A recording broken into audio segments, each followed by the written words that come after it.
Всех приветствуем на нашем канале «Советы для здоровья». В данном видео предлагаем вашему вниманию самые эффективные средства лечения кашля. Совет номер 4. Сосновые почки на основе молока.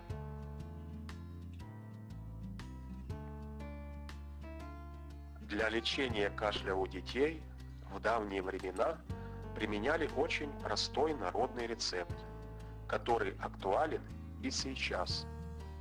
Хоть рецепт прост, но он очень эффективен в лечении кашля, так как уже после первого применения вы ощущаете облегчение. Для начала доведите до кипения пол-литра молока.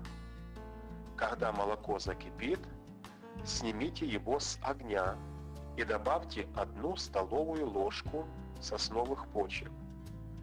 Дайте настояться час и можно пить. Выпить отвар нужно в течение всего дня.